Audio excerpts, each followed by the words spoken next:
Welcome to What Are You Sporting About podcast, a podcast about business, employment, sports, and entertainment to help educate, support, and guide you to your next level. Here's your host, attorney Sivonnia DeBarros.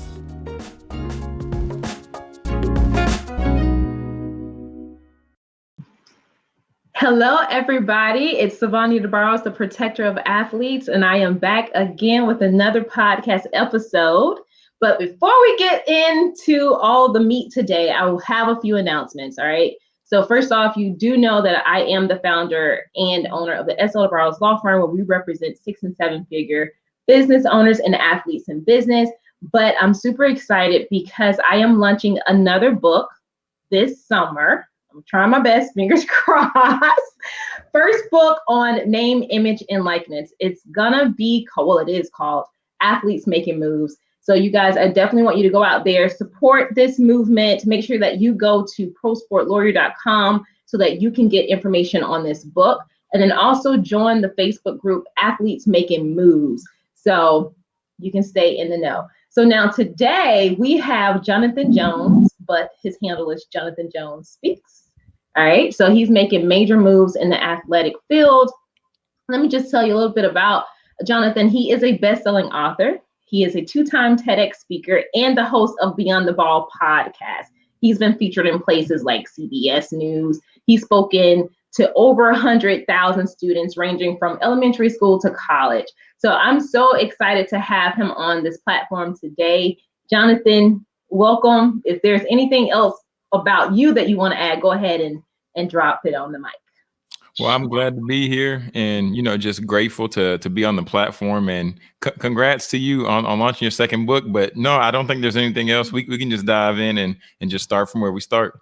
Awesome. So I do want to know, though, what does the question, what are you sporting about, mean to you? What are you sporting about? When I hear that, I just think, because of course, I like the initial thought is, what are you talking about? But then when we switch it out and say, what are you sporting about? The initial thought for me would just be like, what's your current sport? Because for some individuals, that sport could be them currently playing on the collegiate level, on the professional level. But for some others of us who might have had that in another part of our lives, then, now the new sport could be speaking. It could be writing books. It could be writing blogs, or it could be having a vlog, if you will. So that's what are you sporting about means to me now. Love it. So I want to get into some of the stuff that you're doing, because you have created this beautiful platform where you are able to motivate, inspire, and educate athletes everywhere, regardless of their age range. So what, I guess, gave you that that motivation, that empowerment to step into that space to do what you do? I would say the pandemic. And the reason I say that is because initially I was focused mainly on speaking to the general body of college students. And I actually was running from the idea or the concept of working with student athletes. So the pandemic gave me some time to sit and to think, as events were being shut down and as speaking events that I had previously booked were getting canceled, and I had to send checks back, which was not fun at all. Then I had to think, well, where's a place for me to serve? Where's an opportunity to where I really can add value and I really can support? And that was when I started my second podcast, which is entitled Beyond the Ball, just to be a resource for student athletes. And then from creating that podcast, then I said, I'm going to start speaking with these institutions. And then that was what really began to open this thing up. And fast forward time, that's why we're here where we are right now. That's amazing. So Beyond the Ball was created during this pandemic? Yes. So it was created right around March, April, was when we first launched our first episode. Mm-hmm. Nice. So you and I both are pandemic podcast launchers. That's funny. That's amazing because it brings us back to the question, though, what are you sporting about? And it's funny how, there's so many different lessons that I feel like the pandemic has taught a lot of people. But one of the things that you said was, where can you really serve? Where can you do the most good? And that was something that I also realized was a reason why I needed the podcast, because you start having these conversations and you realize that the things that you're doing is not enough to really house those conversations and to really put it out there into the world so that other people can be, uplifted and empowered to go out and, change their own lives. I truly believe that a lot of people fail to realize that the power truly does lies within them. So with that stated, I do want to ask though, like, what has Beyond the Ball, what do you talk about on your podcast, and what are some of the benefits that you've seen your listeners really take away from it? Certainly. So I break it down into 3 different sections, and it would be stories, strategies, and successes. And the tagline that I always close out with, and I say, this is Beyond the Ball, where we share stories, strategies, and successes to help you succeed beyond your degree. So I've covered everything from LinkedIn strategies, right? Because the platform is specifically geared towards student athletes. So I did 4 episodes talking about what type of content to put on LinkedIn, how to begin to set up your LinkedIn page, and then even how to differentiate from what content might be most beneficial for you. So talking about that. And then on the other hand, I've had individuals who we might see as influential individuals, professional athletes from sports, basketball, football, Super Bowl champion athletes. And the reason I focus on bringing some of them on sometimes, but the main focus is really to have people who have a connection to sport. So then the student athlete might see, well, if this football player or if this basketball player or whoever they may be, if they're now doing something else, then what else can I potentially do? So that's been the biggest benefit, is ultimately opening up just the playing field, for lack of better terms. But even in addition to that, having a platform and having space to where if a student asks me a question offline, then I can come back and do an episode about that question. I can shoot it to them and then let them know, hey, this episode was sponsored by such and such. I love that, because you're taking the real life experiences. And I think for a lot of people, let me see the best way to frame this. So something that I always talk about is education, right? So just by us doing this podcast episode, just by you doing Beyond the Ball podcast, people are learning different things. And I always say, like, without education, I mean, there's going to be a plateau that you're going to reach. But if you constantly keep your mind open and willing to learn new things and listen to other people, it just opens the gate in terms of how far you can go. Like, you can just excel beyond your wildest dreams. So I love that you are providing information to athletes or people connected to sports who technically kind of may have that idea, well, do I have to have a degree just to do X, Y, and Z? Because think about it. If you talk about education, most people are like, well, I got to go sit in a classroom, get a degree just to do something, right? But let me ask you this: did it take a degree for you to be a podcast host? No, it did not. Right, right. And most people who are out there really, making it happen, they may not have a doctorate degree, they may not have a master's degree, they may not have a bachelor's degree, but I do believe that if they're making it happen, they are getting the resources from somewhere to learn and do better. And I think that's where the biggest opportunity is understanding that learning, when we grew up, learning looked like going to school, getting the education, getting the degree, and then getting the job. Now learning has shifted ultimately to courses, to master classes, to webinars, and to now seeing these different products that individuals are creating, and they're showing people how you can either obtain the same lifestyle that somebody has been able to obtain based on going to school, getting a degree, et cetera, or you can even supersede that lifestyle, maybe in some cases, in some situations. So I think now more than ever before, individuals are being empowered to take alternative forms of education. Just like I said before, it look like courses, that look like programs, that look like creating your own podcast, different things like that. Ultimately, finding whatever works best for you to create the success that you desire for your own life. Mm-hmm. Absolutely. And then also think about it from a resource standpoint too. So if we think about the demographic, the group of individuals who come from communities who are more impacted in terms of the amount of resources that they have, you may not be able to afford a 4-year degree, but it doesn't mean that you can't find the proper resources at an affordable price for you to become educated in whatever that thing is. I love YouTube. Because University. if you have no idea how to do something, somebody's made a YouTube episode on it, and it's free resources, right? And then you can dive deeper to pay into some of these programs, like you're talking about, the workshops and all of that, where now you're honing deeper into a particular subject area to help you. But I do want to ask you and shift gears just a little bit, because you are a 2-time TEDx speaker. I've been speaking my entire life. Since I was a kid, my mom has had us up in front of people singing in church and all kind of stuff. And I always still get butterflies, always, although I've been in front of people for forever, right? So have you ever had, the anxiety around speaking? And if so, like, what are some tips that you can give to athletes or people who want to speak to athletes who may be thinking about getting into that space?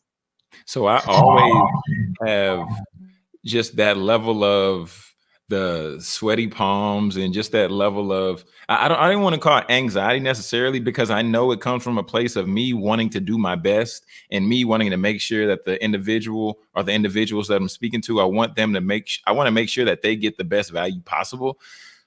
And the tip that I would say, and just like the individuals I work with if I'm doing private coaching around podcasting or around speaking, it's ultimately helping them to understand that you have to do the work. Like, you really have to practice. My wife has seen me walk around this house, and my mother, even when I was growing up, not necessarily growing up, but when I was getting really into my speaking, I walk around the house and I speak as if somebody is asking me a question. So I would say, "Oh, Sally, what did you say? That's an excellent question." And then I answer the question. I say, "Oh, Jimmy, what did you say?" So I basically go through the whole process of a presentation.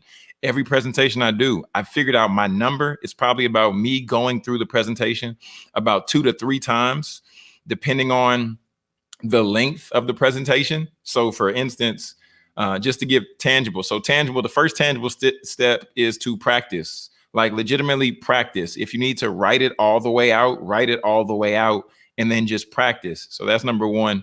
Number 2 would be visualize it just as if you were, playing a sport, or visualize it just as you are visualizing a dream or something that you desire to come to fruition.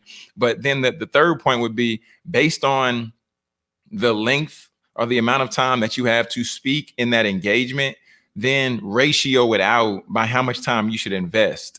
And I say that because I did a 10-minute power talk the other day, and I set up the presentation and then I practiced it one time, and I was like, okay, I'm good. I feel like I'm good on it, because I've also invested the actual time to where I've gone through that content before. So this wasn't the first time. So those would be the tips I'd share with the listeners and the viewers, because at the end of the day, practice is undefeated.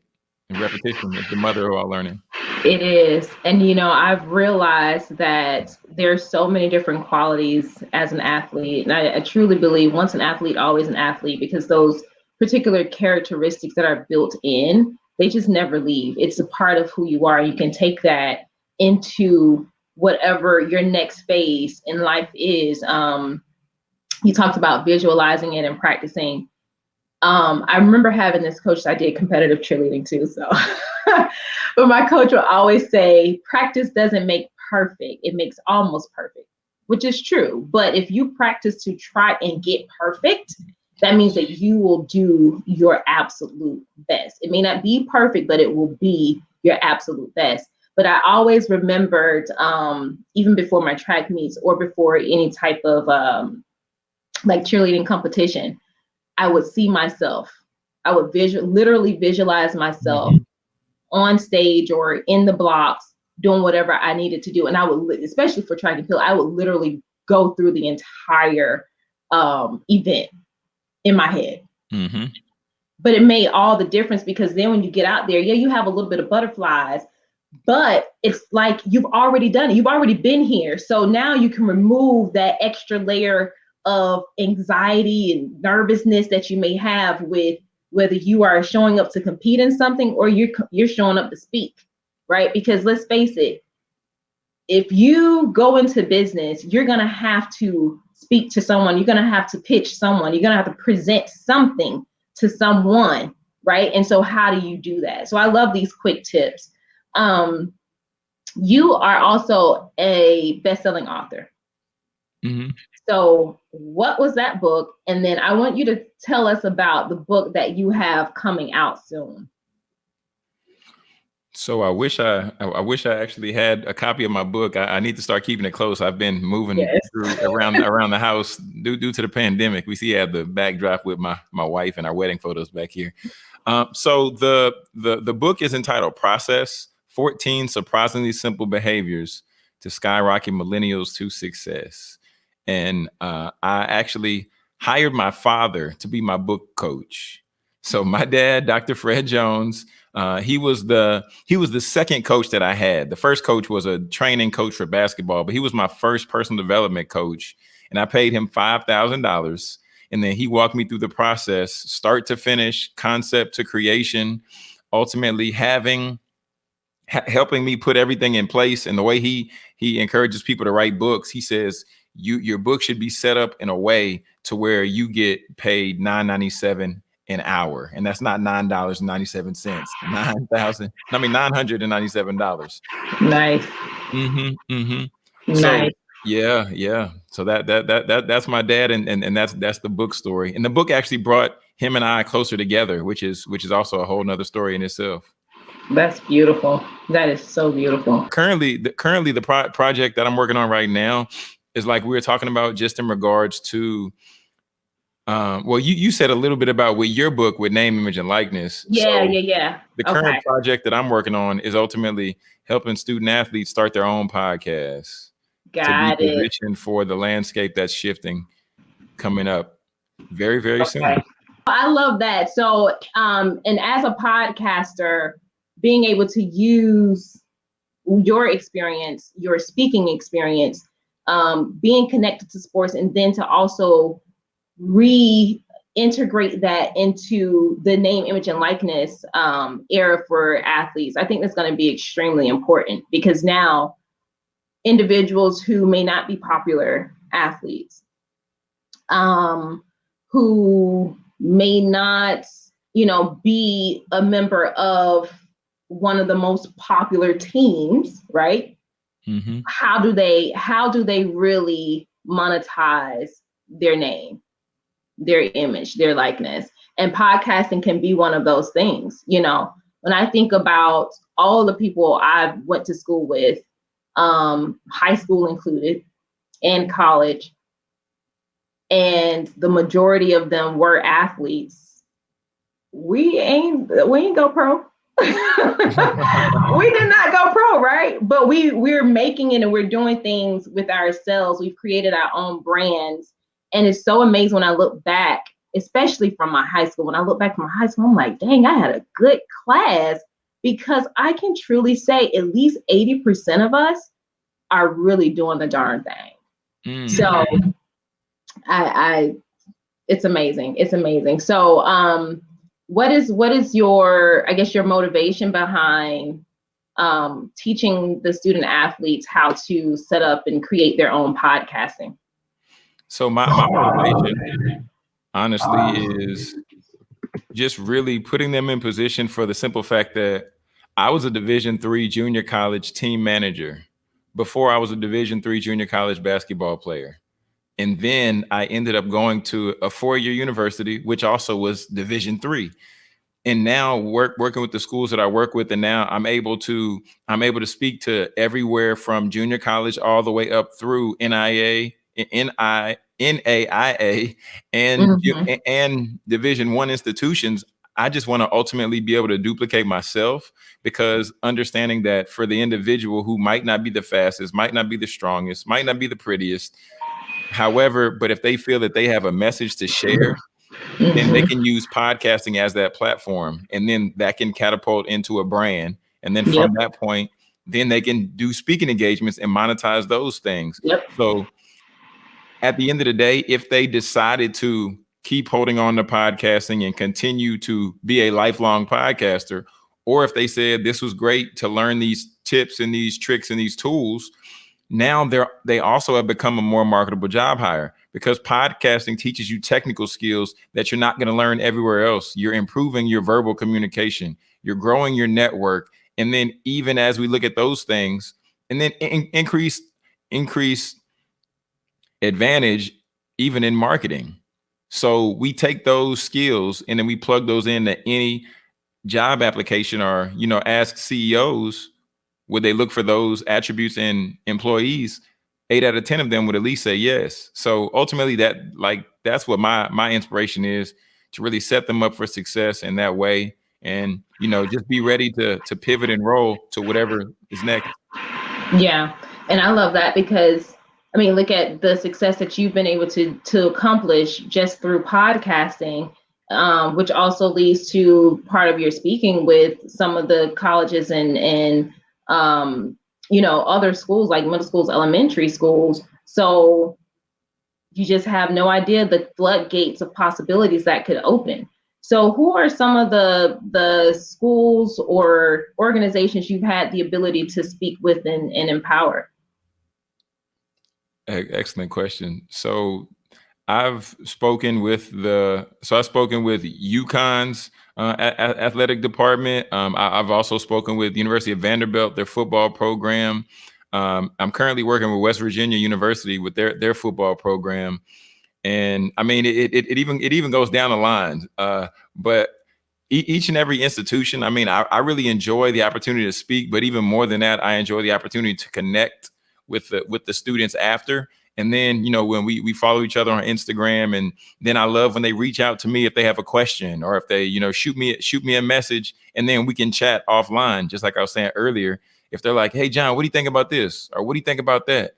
And then, I'll do a podcast episode on it. So just being in a position to connect and build these lifelong relationships is really what I'm all about, because I think that's the best way to truly add value.